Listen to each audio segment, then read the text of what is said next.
Good morning, good afternoon, good evening, wherever you are in the world. This is REGANELITE here. Hello everyone, I hope you guys are all doing well and are ready for the first Prime Minister's questions after the recess. This is REGANELITE with Snowflake watch along to Prime Minister's questions. The date and time of this is the 4th of September at 12 p.m. They're just about to start any moment now. Hope you guys are doing well. Hope you're having a good week. I still have not fully recovered from my voice is still not 100%. Still not, unfortunately, but it's very frustrating to say the least. Keir Starmer has already taken his seat, so he should start any moment. I'll switch over momentarily for you guys, but just a reminder just before we go into it, there is another live stream I've got tonight with the Snowflake Watch. There'll be plenty to cover there for you guys, so we'll have plenty more to come. And also a reminder, I'll remind you guys before the end of the live stream as well, tomorrow evening I will be having a sit-down Snowflake talking with Van Man Talks. For those of you who might know, might have heard of him, he's a very, very popular YouTuber. Does some great content, so that'll be very looking forward much to having a nice chat with Van Man Talks. That's happening tomorrow night, guys, at 8 p.m. So you don't want to miss that. It's going to be a lot of fun. And then definitely got other ones coming up, such as Terry Regan, the Plymouth activist, which will be an interesting discussion coming up the following week, as well as Jenny from Random Scottish History. So let's dive straight into it, you guys. Let me make... Please let me know how the volume level is as well. Prime Minister. Mr. Speaker, I know the whole House will want to congratulate our Team GB Olympic and Paralympic athletes and support staff for their outstanding achievements so far. Mr. Speaker, yesterday's incident in the Channel was shocking and deeply tragic, and our thoughts are with all those who've lost their lives and their families. We must have a renewed determination to end this. And Mr. Speaker, the chair of the Grenfell Tower inquiry, Sir Martin Morbick, has today published the inquiry's Phase 2 report.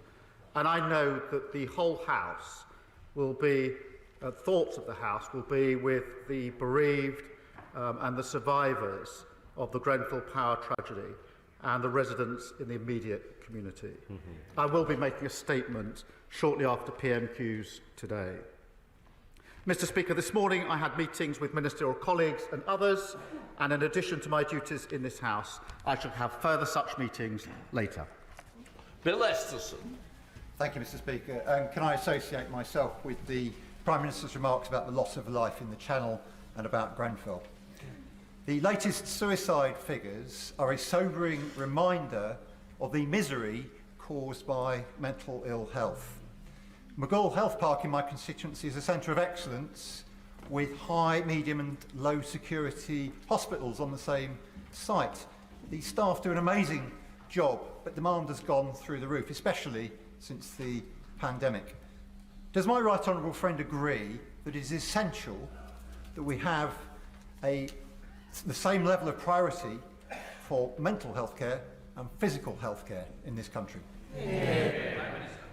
I actually covered a story on this from an article from The Guardian on Patreon with regards to this, and you guys know how I feel about mental health and this issue in particular. I will also stress, obviously, that that Labour have said that they are looking to tackle mental health. This was before they came to power. This was something that they mentioned in the run-up to the general election. So I do hope they keep to it. I have a lot better confidence that they will tackle it rather than the Conservatives. But obviously the suicide rate is linked not just to our broken healthcare, but it's all tied to our cost of living crisis as well. It's tied to all sorts. It's not just a case of just fixing the healthcare system and just getting people the help they need. There's so many things that are entangled, intertwined into why we have such a high level of suicides, and it is and every single loss of life is an absolute tragedy, and it needs to be dealt with. People need that help as much as they possibly can. It really is important. I cannot stress the importance of people being able to reach out and get the help they need. And God bless the Samaritans and other organisations out there who do absolutely wonderful work to try and help people. It is so important what they do. Yes, and I thank my honourable friend for raising this critical issue. I think so many are affected by the tragedy of suicide. I'm pleased to hear about the work that he refers to, but 1 million people are not getting the support, the mental health support that they need.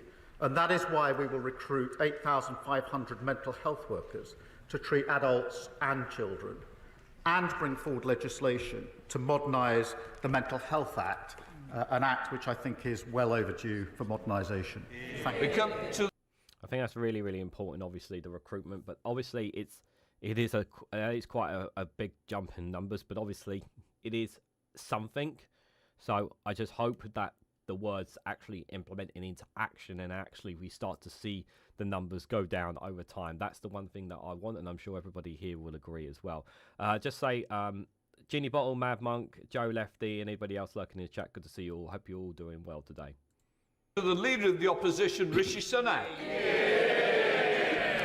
Thank you, Mr. Speaker. And can I join with the Prime Minister in paying tribute to the Grenfell community? And we're going to rightly discuss that important issue shortly after PMQs. Can I also join him in congratulating our record-breaking Olympians and Paralympians on everything that they have achieved? And lastly, could I just pay tribute to the hard work, bravery and dedication of our police? This summer, in challenging circumstances, they served our communities commendably and kept us all safe. Now, Mr. Speaker, government is about making choices, and the new Prime Minister has made a choice. He has chosen to take the winter fuel allowance away from low-income pensioners and give that money to certain unionised workforces in inflation-busting pay rises. So can I just ask the Prime Minister, why did he choose train drivers over Britain's vulnerable pensioners? Mr. Speaker, this government was elected to clear up the mess left by the party opposition and to bring about the change that the country desperately needs. Our first job was to audit the books, and what we found was a £22 billion black hole. Well, it's no good them complaining. Richard Hughes, the chair of the OBR, was very clear. He described it as one of the largest overspends against forecast outside of the pandemic. His words. So we've had to take tough decisions to stabilise the economy and repair the damage, including targeting winter fuel payments whilst protecting pensioners. 800,000 pensioners are not taking up pension credit. We intend to turn that around. We're going to align housing benefit and pension credit, something the previous government deferred year after year after year.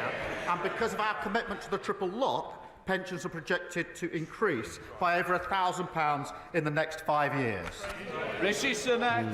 Well, Mr. Speaker, the Prime Minister also inherited inflation back at target, interest rates being cut, unemployment low, and indeed the fastest growing economy in the G7, Mr. Speaker.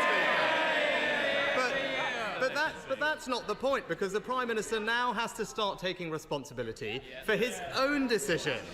And if, as he says, the public finances are a priority, it was his decision, and his decision alone, to award a train driver on £65,000 a pay rise of almost £10,000. And it was also his decision that a pensioner living on just £13,000 will have their winter fuel allowance removed.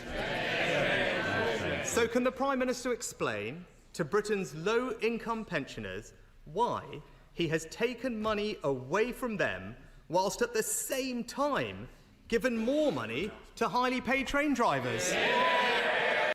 I don't like the framing of this, because it's not just about train drivers. It's about lots of public sector workers. Yeah, let's be very clear about that. But Rishi Sunak is painting a very good picture here, which will understandably turn people against him. But yeah, this whole winter fuel thing, he did not need to do this. We know he didn't need to do this. This was a choice that Keir Starmer and his government have made. They didn't need to do this, guys. They did not need to do this. Well, Mr. Speaker, we spent the whole election with him trying to tell the country that everything was fine, and this is the result they got. A massive mandate on this side to change the country. And if he carries on pretending everything is fine for ordinary people across the country, they're going to be there for a very, very long time. And I remind him that we inherited absolute chaos from the party opposite. We lost an average of 3 million working days a year to strikes under his watch. And you cannot fix the economy if the trains don't work, and you can't fix the economy if the NHS isn't working. And when it comes to winter fuel payments, they're having a competition, as I understand. They're going to be voting later on today. Well, his shadow housing minister, we found this. She's the favourite, I think. Some of them will be probably voting for her this afternoon. She said, her words, "I have people in my constituency telling me they don't need winter fuel payments. Why do we not have a more sophisticated mechanism for mean testing?" That's their favourite, I think, in the contest that they are having. That's a good one. Mr. Speaker, again, the Prime Minister talked about the public finances. The UK's public finances are more robust than almost that of any other major advanced Bullshit. economy. Here we have it. He inherited a lower deficit than France, America, Italy. Hold it.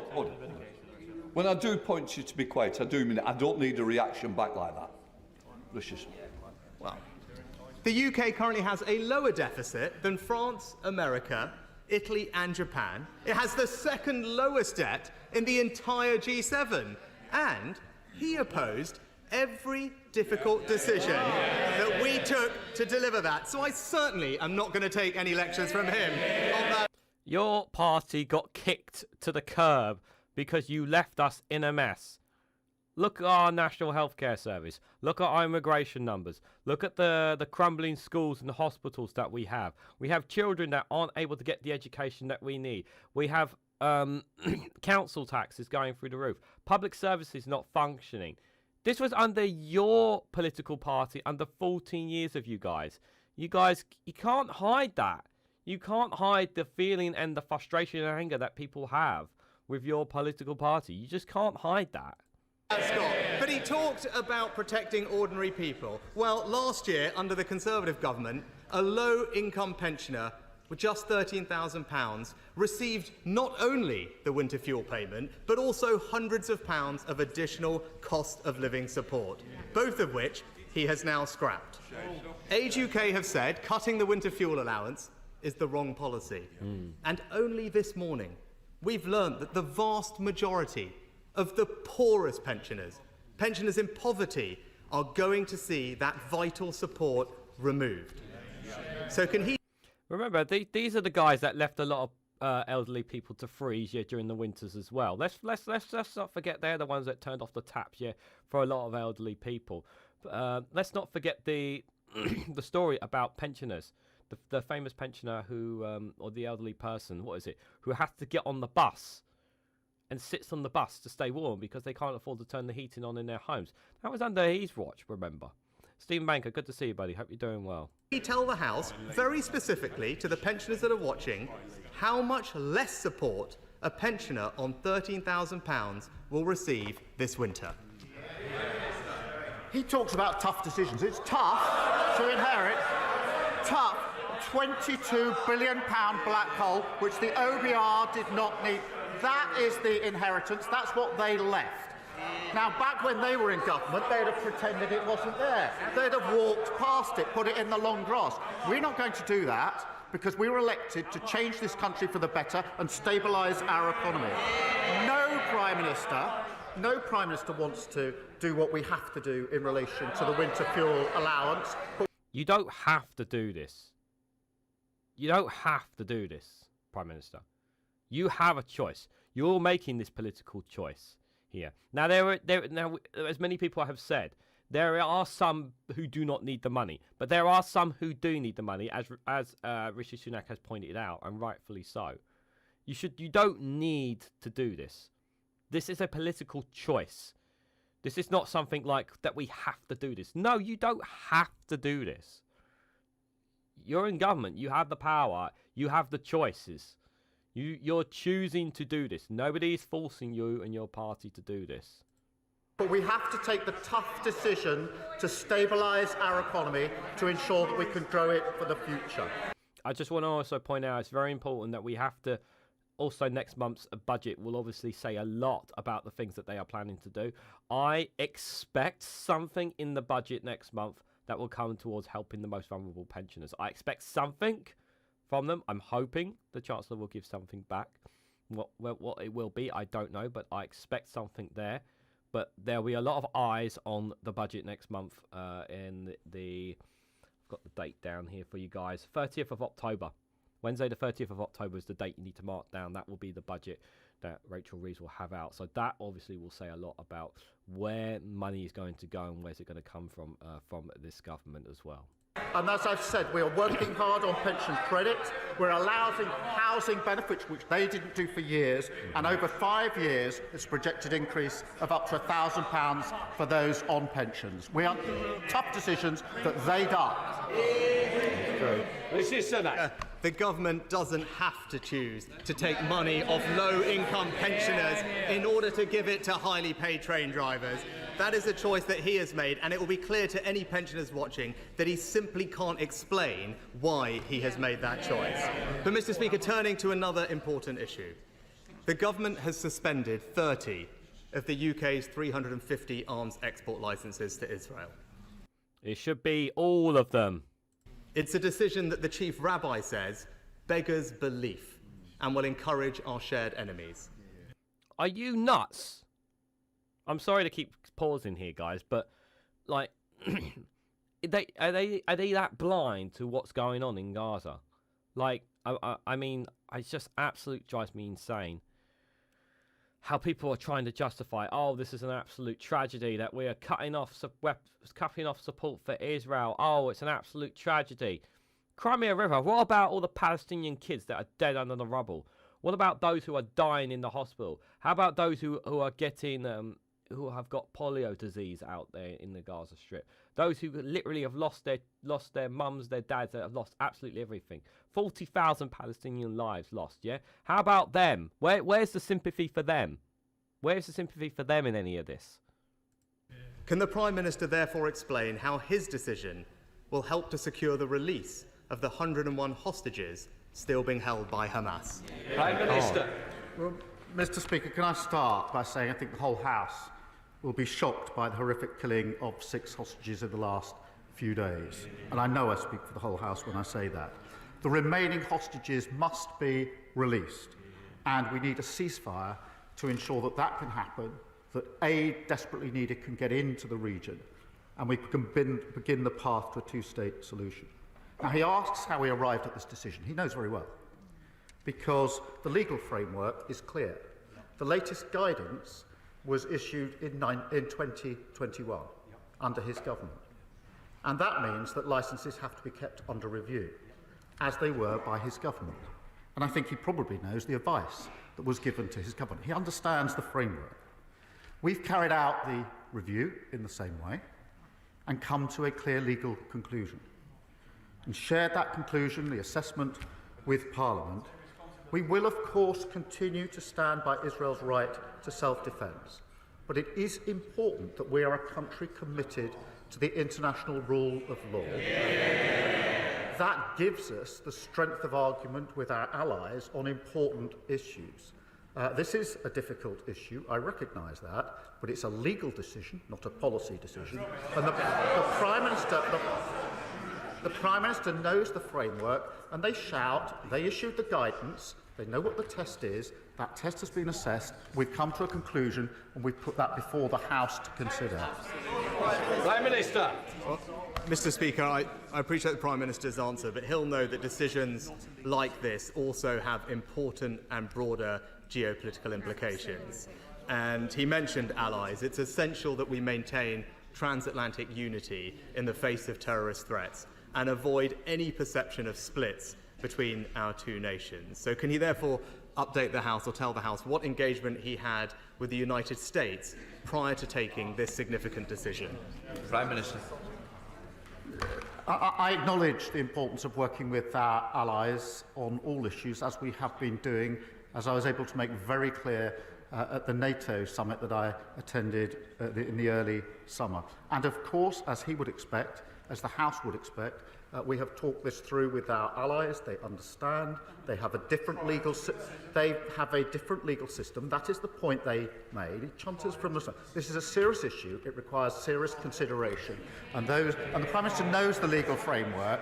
He knows the legal framework very well. He also knows that applying that framework, the facts of that framework, and arriving at a decision does not permit me to simply then say I'm not going to implement the legal decision and conclusion that's been reached. I don't think he's really inviting me to do that.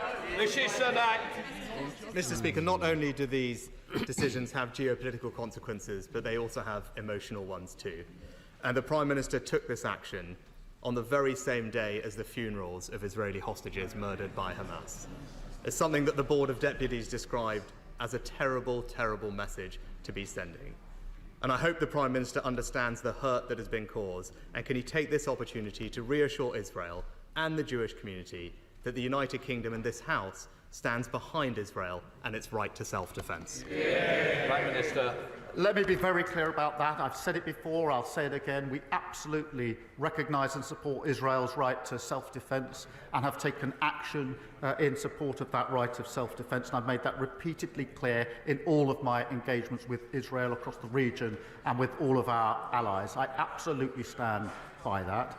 But in relation to licences, this isn't an Israel issue. It's the framework for all licences that have to be kept under review. It's the same test for all licences, as the Prime Minister knows. And having applied the law to the facts and come to a legal conclusion, I don't think the Prime Minister is really inviting me to put that to one side. We have to... He's getting into the habit of calling Rishi Sunak the Prime Minister. He needs to get out of that habit. The Leader of the Opposition. He's only just realised now. How embarrassing. This is a serious issue. We either comply with international law or we don't. And we only have strength in our arguments because we comply with international law. I appreciate the party opposite didn't think that international law mattered, and that's why we got into the thing that we did. What happened? I just think it was a... I get where both sides of this argument were coming here. You know, I think there was some there was a case there from Sunak, there was a case there from Keir Starmer, but me personally, and you guys know exactly how I feel about this. Like, Netanyahu has no intention of calling for any kind of ceasefire, any kind whatsoever. It doesn't matter what Britain does. It doesn't matter what Britain says. And it doesn't matter what any other international allies apart from the US says or does. It makes no difference because Netanyahu has no intention whatsoever of putting the guns down. Because he knows that the moment there is a permanent ceasefire, he is screwed. He knows he's screwed. He knows that he's wanted on the international. He's wanted for the crimes that him and his foreign minister, I believe it is, that is wanted as well. He knows he's a wanted man because of the atrocities that have been caused inside Gaza, and continue to still happen. He knows that. The only nation that can force any kind of change or any kind of real pressure on Israel is the United States. Now, whether we could stop all the weapons and arms exports. It wouldn't make a damn difference. But as long as we are still supplying weapons and arms of some sorts, whatever licenses they are to Israel, we're still complicit in this. We're still complicit in this, in some way, shape, or form. For us, to me, the damage has already been done. Now, yes, I've said this in the video. I've said this in the video, and I'll say it here, guys. I welcome that we have stopped some, but we haven't. We've not turned off the taps, and this is something that I don't like at all. And it's very frustrating that we are a part of this. And I feel like that the only reason is not what Keir Starmer says is because of a legal perspective. No, it's to keep the Jewish Friends happy. Jewish Friends are Labour happy groups, to keep our partners happy. It's all about keeping them happy. That's what it is. It's extremely frustrating. It's not on the premise of what Rishi Sunak says, but It is extremely frustrating, guys, because it really does. Because every day, more than 40,000 Palestinians have died, and some die every single day in the hospitals or on the floor somewhere because they're not getting the healthcare and the treatment that they need. And we're just allowing this to continue, and it's shameful. It is really, really shameful. There's a reason why some of their MPs got kicked to the curb at the general election. And they're lucky that more of them didn't get it. Alistair Keir, good to see you, buddy. I hope you're doing well. No worries, Stephen Baker. Thanks for popping in. Appreciate it. Mr. Speaker, I welcome the Home Office's decision to close the Bibby Stockholm barge in my constituency.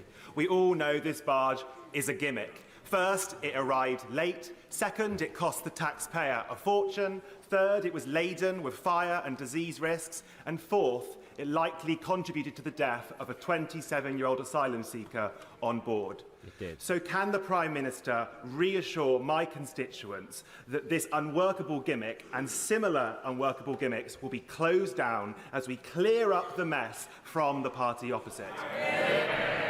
100% agreement with this. The Bibby Stockholm was a waste of money, waste of time. It was a gimmick. It should never have gone through in the first place. Couldn't agree any more with this man. I will also say as well, I know we've joked about putting some of the UK rioters in there because prison capacities are full. No, we don't want people in those conditions. The sooner that they are off that barge, the better for everyone. It was a complete waste of time. I thank my honourable friend for the question. Unlike the party opposite, we won't waste money on gimmicks. And that's why within days we ended the Rwanda scheme, we announced the launch of the Border Security Force, and we're preparing legislation to introduce counter-terrorism powers to tackle gangs. And in the first 2 months, we've removed more than 400 people on planes who had no right to be here. Compare that with the 4 volunteers sent to Rwanda that cost £700 million. This is a government of service, not a government of gimmicks. Can't argue Here that. comes the leader of the Liberal Democrats, Trev Davey. Thank you, Mr. Speaker. Can I echo the Prime Minister's words about the terrible tragedy at Grenfell, welcome the inquiry and look forward to the statement we'll discuss shortly. Mr. Speaker, for the last 18 years, Norman has been a full-time carer for his wife, Ros, who has MS and Alzheimer's disease. Early this year, he was forced to go back to work to earn the extra money for the cost of caring for his wife.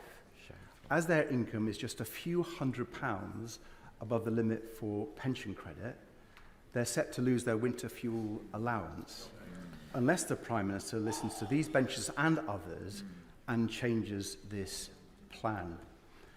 So, if he doesn't, what advice does the Prime Minister have to Norman and Ros and millions of struggling pensioners as they face rising heating bills this winter? Prime Minister. I thank the honourable member for raising that important question. I know how much he, both politically and personally, has championed carers. We have taken a difficult decision, and I'm not pretending it's not a difficult decision. Of course it's a difficult decision, because we have to stabilise the economy. We have to stabilise the economy. We went through, the first thing the Chancellor did was an audit. She found £22 billion worth of unfunded spending commitments. We can't walk past that. We can't pretend it doesn't exist. That's what the last government did. Have to take tough decisions. We will put all the... No one is saying that you don't have to make tough decisions, but you don't need to do this policy. There's a little thing called the rich and the wealthy. You could tax them. You know, something that people have been fucking screaming about for ages. You could do something like that instead of putting pensioners at risk here. There is a huge fucking pot of money on the table that the rich and the wealthy have. And you can take that money and use that money to help fill some of these gaps and these debts and these black holes or whatever the fuck you want to call it. You choose not to do it. You choose not to. You are making a political choice here. This is not about cleaning up. This is not this premise of always like cleaning up the debt. No, you are making this choice. You don't have to make this choice. You are choosing to make this choice, Prime Minister.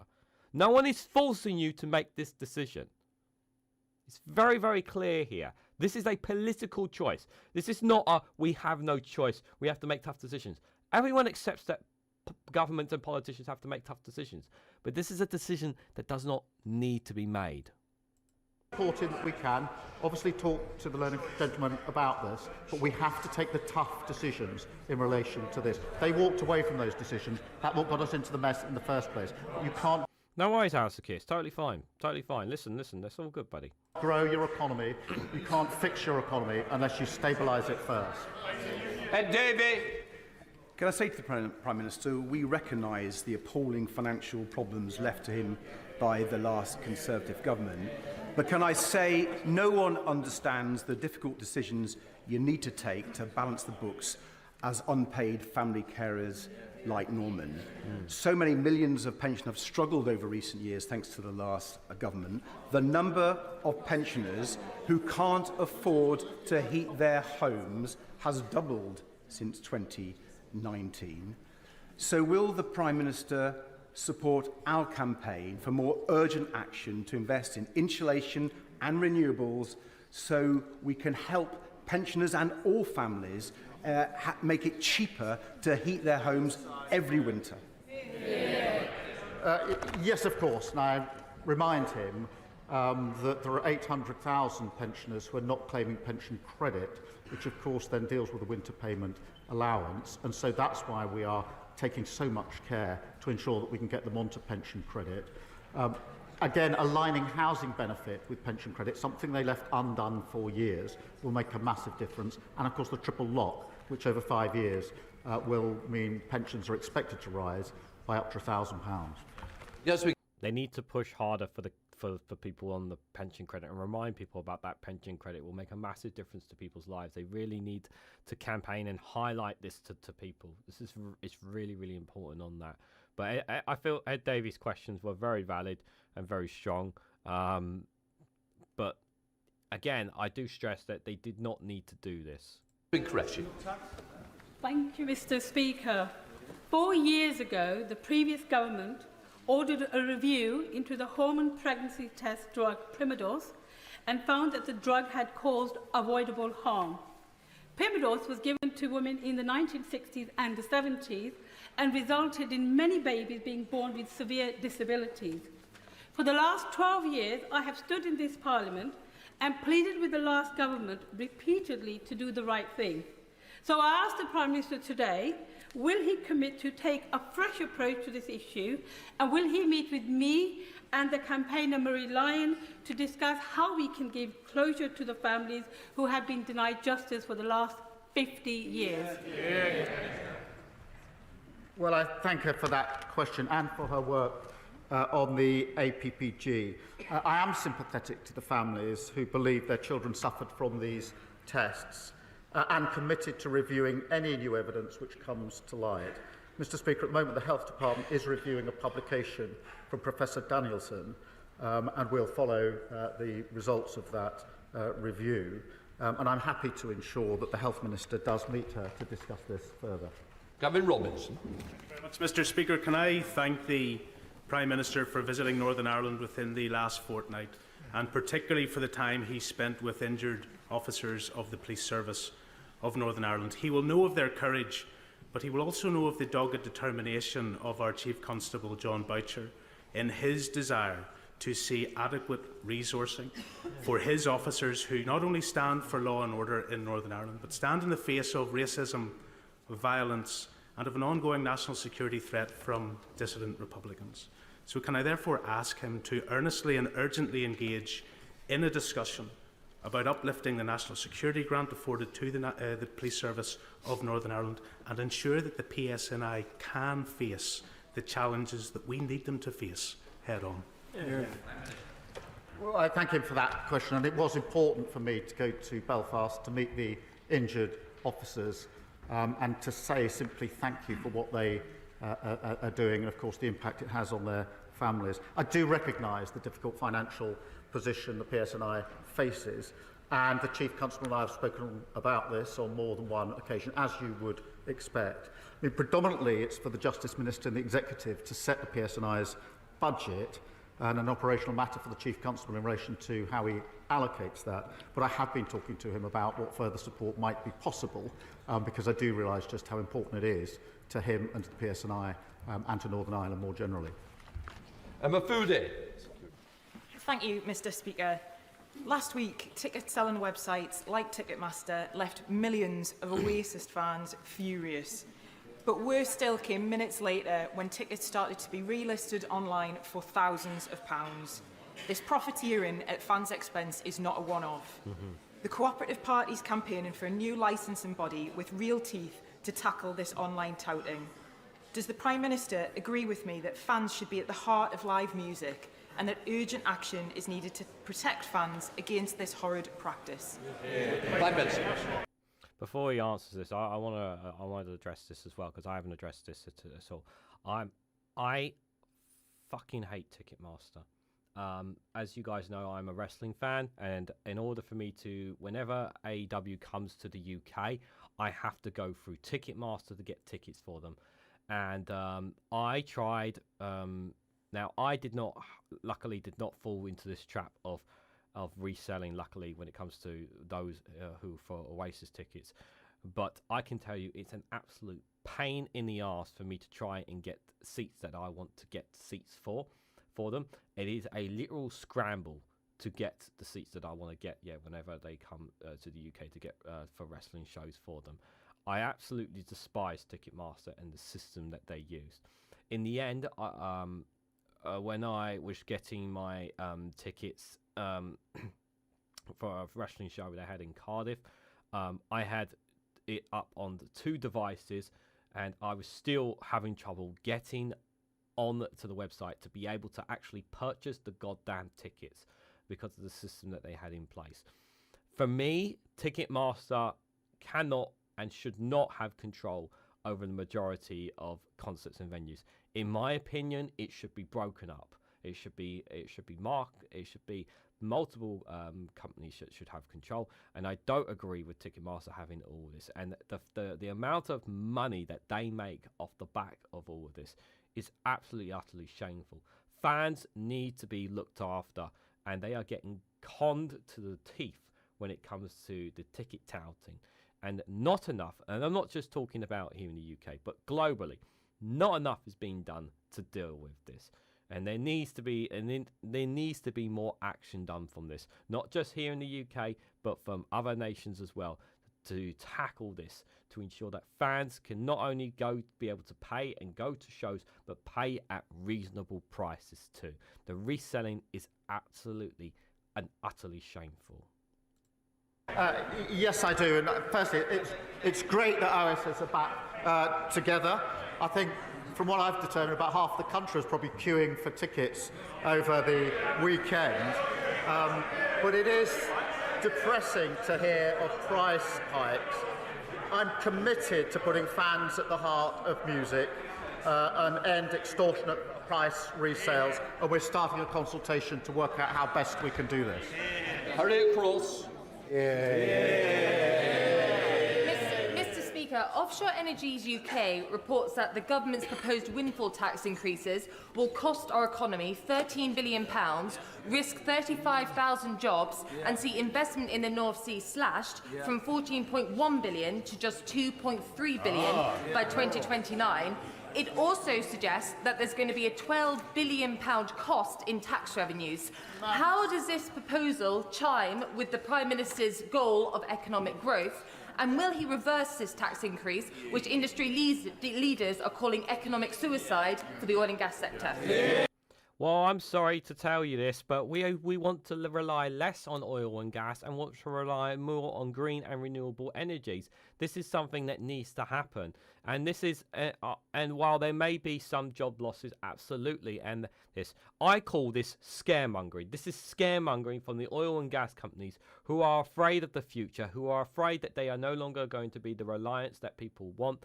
This is the future. The future is renewable energies in solar and wind, and that is where this direction needs to go from, not just here in the UK, but across the world. We need to rely less on gas and gas and oil, and that is the direction that we are going from. And yes, will there be some bumps along the way in order to make those changes? Absolutely.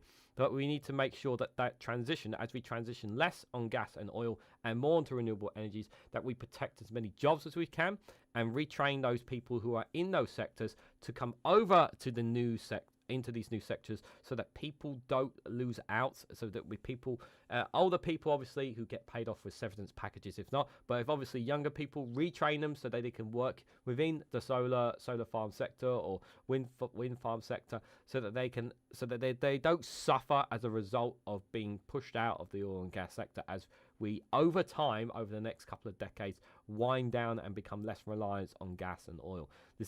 It's not going to be easy. It is going to be cost. I do accept that there will be costs to this, but it is a necessary cost, and I think one that everybody will agree with. Yes, we do have a cost of living crisis that we have to deal with as well. Everybody accepts that, but we do need to make this transition, and we need to stop delaying it, which is what the Conservatives have been trying to do. Mr. Speaker, we're committed to the transition that is necessary in relation to energy to renewables, which will lead to cheaper energy, energy independence and the jobs of the future. But let me be clear, oil and gas will play its part for many years to come, and that's why I've been really clear about the support that we have for oil and gas. And I'm sure she and others will want to celebrate the fact that just this week, Contracts for Difference secured a record 131 new clean energy projects, enough to power 11 million homes, and that is the jobs of the future. Chalmers. Thank you, Mr. Speaker. The Prime Minister will remember visiting my constituency in June, where we toured Germany Beck, a fantastic development of 600 new homes. But because of Tory dither and delay, it took the best part of a decade for that site to get through planning. You can grumble all you want, but my families are paying the price for their mistakes. Can the Prime Minister reassure me that this government will speed up the planning process so we can get more homes built, and will one of his ministers meet with me to discuss the housing crisis in York? Yes, I remember that visit well, and was struck by the delays in planning because the system was broken by the previous government. We will deliver 1.5 million new homes, Mr. Speaker, drive economic growth and fulfil the dream of home ownership, shattered for 14 years under the former government. And that means changing the planning rules, a tough decision they were not prepared to make that happen and to grow our economy. Thank you. Mr. Carmichael. Thank you, Mr. Speaker. Last month, SSE, the operators of the new Viking Energy wind farm in Shetland, were paid £2 million in order not to generate any electricity from it.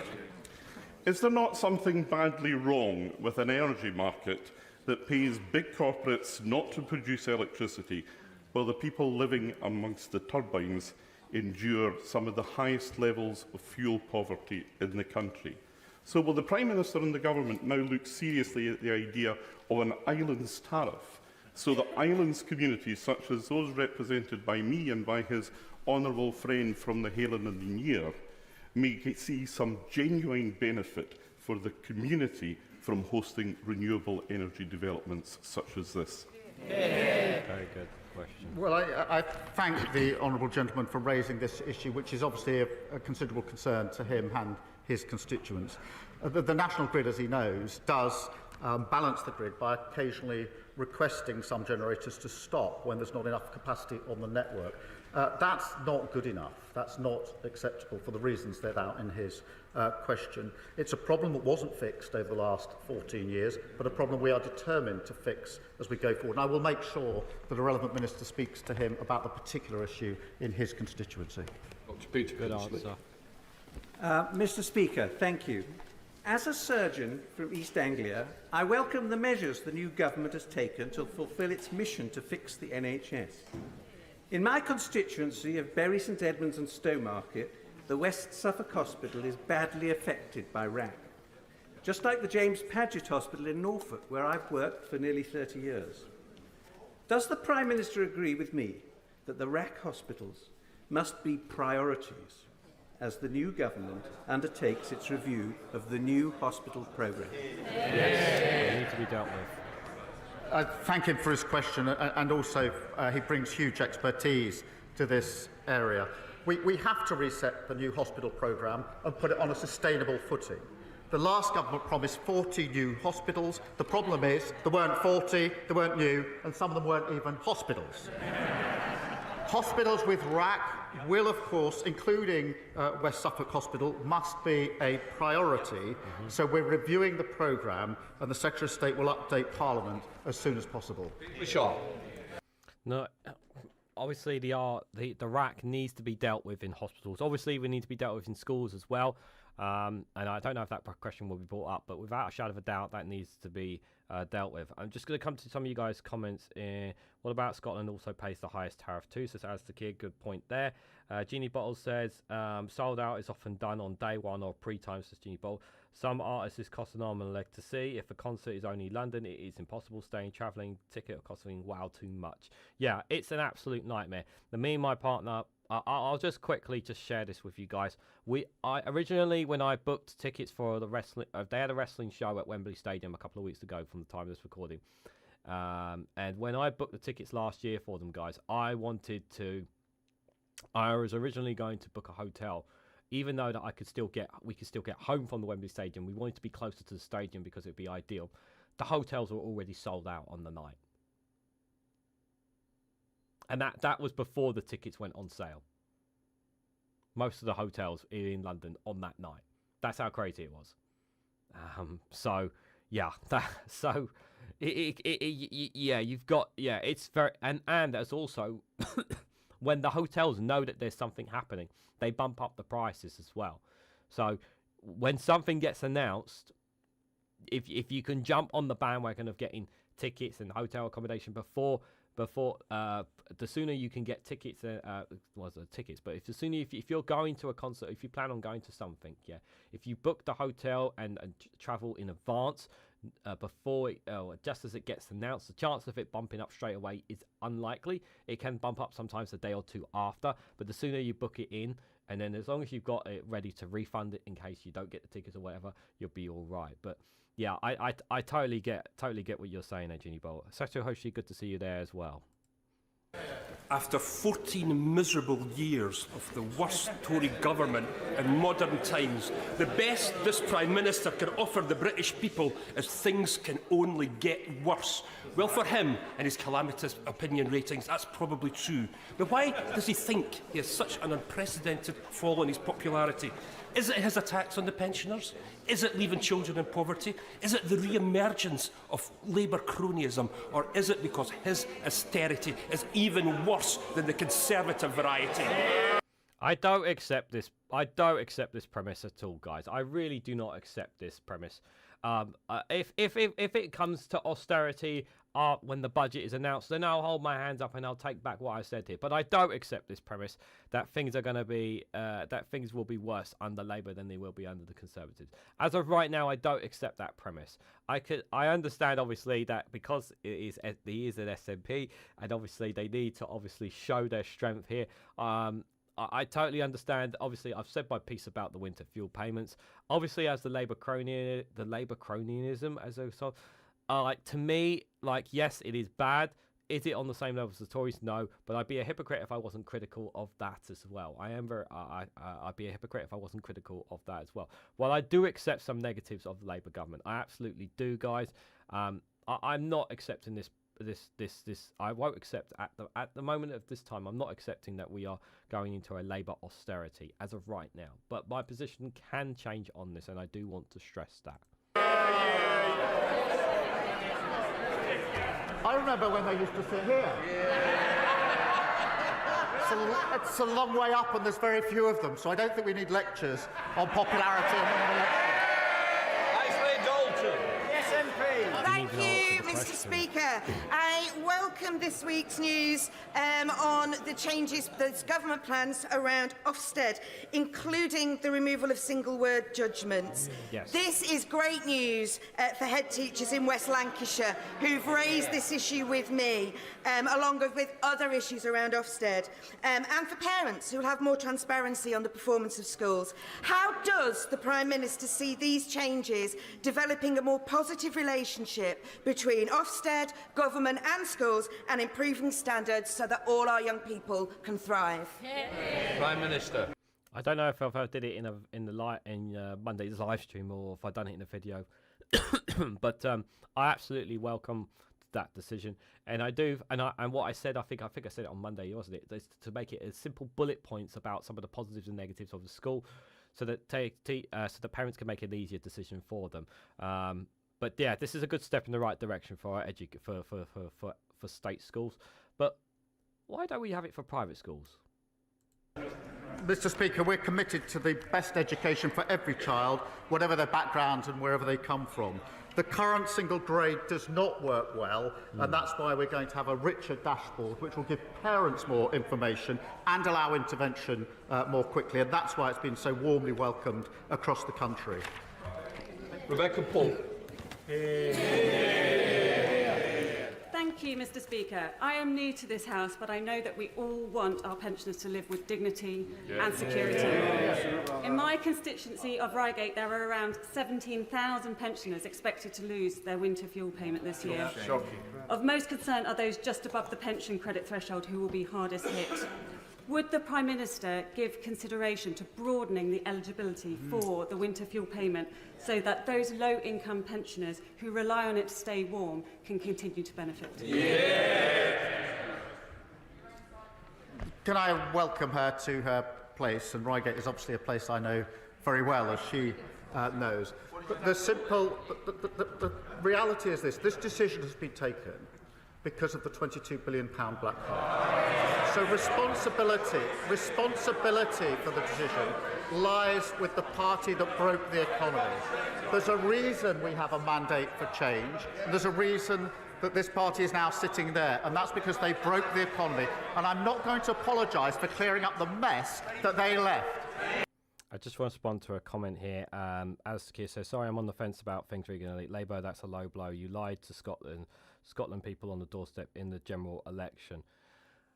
I understand how you feel about Labour. I know, but what can't be argued at the moment is that at the moment we are in a system where we have to we're stuck between Conservatives and Labour, and as of right now, I'm not going to simply jump on this bandwagon of simply saying everything is all doom and gloom until I've seen clearly what they do. I have stressed numerous times, guys, that we have to see what Labour are going to do, and it's too early. Yes, 2 months is still too early to see what Labour are doing.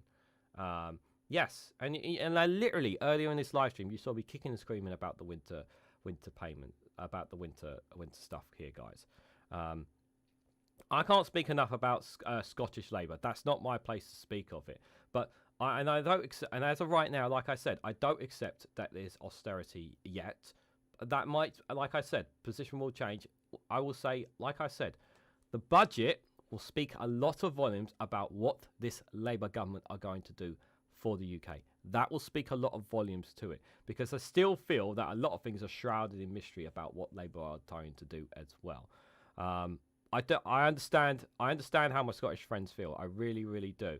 And make no mistakes about it, yeah. I really do hope that the SNP can rebuild themselves and get back to the numbers that they had before the general election.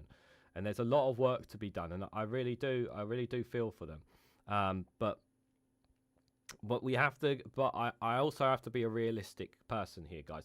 We have to give Labour an opportunity to show what they can do. Yeah. If after 4 or 5 years people's lives haven't improved slightly, or people's lives aren't better off, then absolutely, I can hold my hands up and say, you know what? Yeah, these guys let us down. That's totally cool. But as of right here, right now, we have to see what they can do, guys. And would you rather I be open and honest, or would you lie, or would you prefer me to lie and bullshit you guys? I'm not going to lie and bullshit you guys. I'm going to be open and honest about how I feel about Labour as of right now. You know, I'm not going to bullshit you guys. I'm just being absolutely truthful with you guys, as I've always said. And I appreciate any and all comments, even if whether we agree or disagree on things, guys. Just Satu Hoshi, just hope you're doing well there. Scottish Labour lied on the doorsteps, as I know I've heard it myself. That's why I'm on the fence, and I hope there isn't. I don't trust Scottish Labour in any way, shape, or form. I've heard enough from you guys about Scottish Labour, about what they have said there. I've heard enough about it. So yeah, I don't have much hope on Scottish Labour, if I'm honest. But I'm an Englishman, so I can only see from the outside. So only you guys up in Scotland can only speak for up there, particularly. But yeah, I do appreciate the comments nonetheless. Deirdre Costigan. Thank you, Mr. Speaker. After 14 years of Conservative failure, crime and street drinking now blight areas of Southall Town Centre, West Ealing and Hanwell Broadway in my constituency of Ealing Southall. So can the Prime Minister set out how his government will take action to ensure our town centres are transformed into places where my constituency can finally feel safe again? Thank you. This is an important issue, Mr. Speaker, and I've heard too many people say that antisocial behaviour is some sort of low-level issue. It really impacts lives across the country. We have to tackle it, and that's why we will put more police on the streets. We will have more effective powers to deal with antisocial behaviour, and we'll introduce Young Futures programmes to divert young people who are getting into trouble. A lot of those antisocial programs that helped to drive, keep kids off the streets, for all those crimes and that were taken away by the 14 years of austerity that were imposed under the Conservatives. They took a lot of funding away from councils and left them in this mess. I'd be lying to you guys to say if it wasn't linked yet to the cost of living crisis. The cost of living crisis is definitely tied into a lot of antisocial behaviour as well, especially when people are struggling to make ends meet, struggling to survive. It's definitely tied into that. But I do hope that a lot of new programs and old programs get back up and running, community centres and whatnot, to help keep young kids off violence, off without having to need to carry a knife, hoping them to give them better opportunities and better needs for the future, because I think that's important, not just for England but for everywhere in the whole of the UK, and I think that's really, really important. Mad Monk says, to be honest, REGANELITE, the SNP will let Labour do the job of building their party back up now, as it's their buyer's regret happening in Scotland already. It's all about getting the word out there and getting the word out there for the SNP. It's about restoring that trust.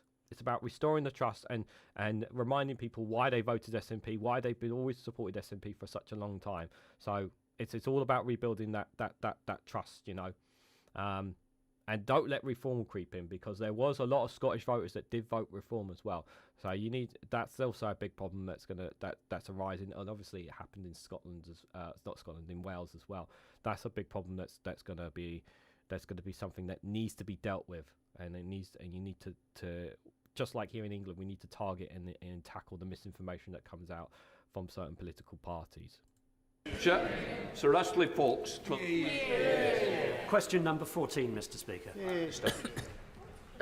Thank you. The Schools Minister will be happy to visit his constituency.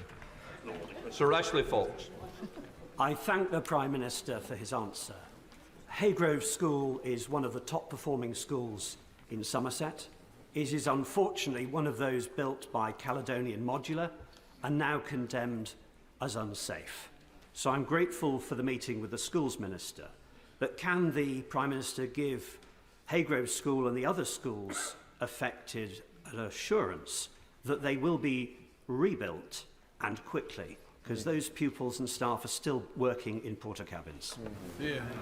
Like I said, yeah, this is obviously tied to the RAC and obviously the funding for schools that have been cut down as a result of the last 14 years of austerity under the Conservative governments, previous Conservative governments. And it's obviously, unfortunately, this is not, as much as I want to say to him that it's going to be a quick fix, it's not going to be a quick fix. It's going to take time, because the thing is, it's a case of where the money is going to come from to get these. I do hope that these schools are fixed as quickly as possible. I really, really hope so. I want them to get them out and back into the school buildings themselves. The sooner the better for children. But I understand how difficult this will be for Keir Starmer and his government to get these schools sorted, fixed as soon as possible.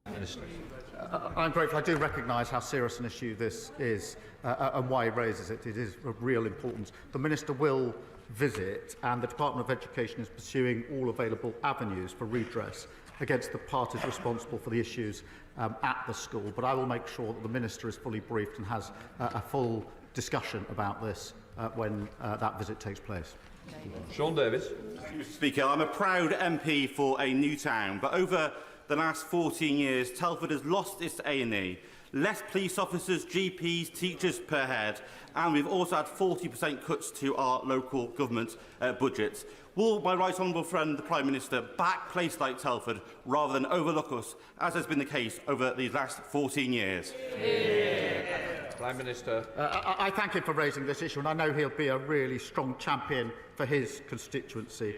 We're a government that will be based on actions, not slogans, and that's why we'll have local growth plans, improve public services and invest in transport links. We will fix the mess that they left after 14 years, and we will devolve power to those with skin in the game. Tim Farron. Thank you, Mr. Speaker. In the last 5 years, there have been 10 fatal accidents on the A66 along the short stretch in the Eden Valley in Westmoreland. So in our community, we are naturally deeply concerned that the vital A66 Northern Transpennine project, which would make the roads considerably safer, has been put under review by this government. Will the Prime Minister take the opportunity now and end this uncertainty today, commit to this project and save lives? I thank him for raising this question about fatalities on roads, and that is a very serious issue in relation to the A66 and other roads across the country. We have inherited a broken economy. We have to review what we're spending money on. We're going through that review, and we'll report back as soon as we can. Gurinder Josam. Thank you, Mr. Speaker. Will the Prime Minister join me in sending condolences to the family of Jadzia Koch, a 13-year-old boy who was stabbed and tragically killed in my constituency? Does the Prime Minister share my concerns about the prevalence of young people carrying knives, and what more can be done to end this scourge that is destroying families and communities?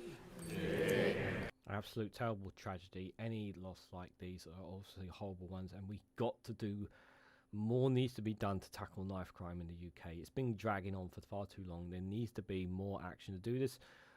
There needs to be more needs to be done, and it has to be on a cross-party basis as well. It's not just a case of whoever is in power. This needs to be done on a cross-party consensus to deal with knife crime. Mr. Speaker, I'm sure I speak for the whole House in saying our thoughts are with Jadzia's family at this difficult time. This is tragic. It is senseless, and the age just absolutely makes one shudder. Our mission is to halve knife crime. Zombie-style knives and zombie-style machetes will be banned from the 24th of September, and there'll be a surrender scheme which has been started on 26th of August.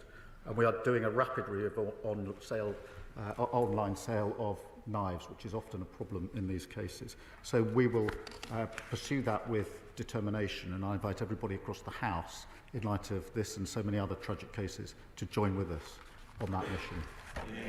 Final question, Karen Bradley. Thank you. Thank you very much, Mr. Speaker. Those of us from Staffordshire Moorlands are immensely proud of our beautiful area and unique identity. So can the Prime Minister guarantee that we will not be forced into a devolution deal or local government reorganisation against our will? I think it's very important that local people have a say, but it's equally important that we do devolve to those who have skin in the game. And one of the ways in which we can restart our economy is making sure that those with skin in the game take the decisions that are relevant to them and their area. That completes Prime Minister's questions. I'll let those who are leaving the... Okay, guys. That completes Prime Minister's questions. I thought today's Prime Minister's questions was a very interesting one, to say the least. I think without a shadow of a doubt, the winter fuel payments is definitely a very harmful one from Labour. And like I've said in it, I just don't think it was necessary. I don't think they needed to do this, but they have made the conscious decision to do this. And it is one that will rumble on for a while, and I'm sure we'll probably bring it up tonight on the Snowflake Watch as well. But yeah, I just think that some of the questions from certain people was interesting as well. But there is a lot of work still to be done. They have just come back from recess, so I'm hoping between now and the end of the year there will be some major work coming through from this Labour government and gets things done. Like I said, the budget will speak a lot of volumes in October, but I may do every single PMQs, I may not. It depends on how I feel, guys. But just before you guys head out, I just want to remind you that I will be back tonight for a live stream at 8 p.m. with the Snowflake Watch. We'll be watching and reacting to various clips online. I will try and get some for Gaza as well, because I do think that's really important that we talk about that as well.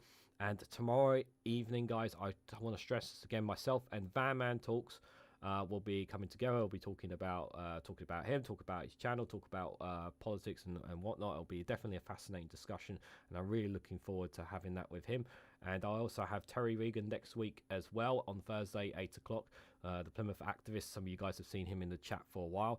I'm very keen to talk to him about him and the work that he does as well. And then the following week, following on, guys, I'll be having Jenny, known as Random Scottish History. I'm very much looking forward to that one. That will be a fascinating one as well.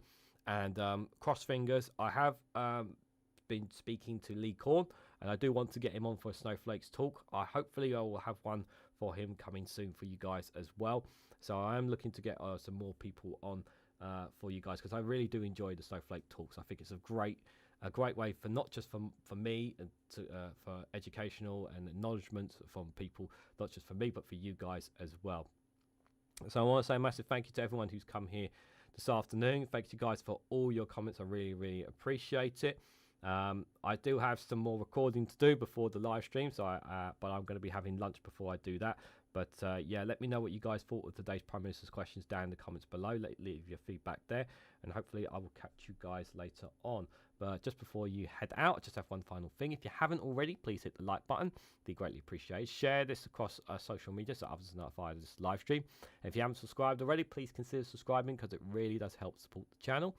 And if you want to go one step further, financially support me and the work that I do here, you could do so by becoming a YouTube member for as little as just 99p, or join me on Rumble or Patreon for exclusive content on those platforms. So thank you guys all so much for watching, and I hope to catch you all very soon.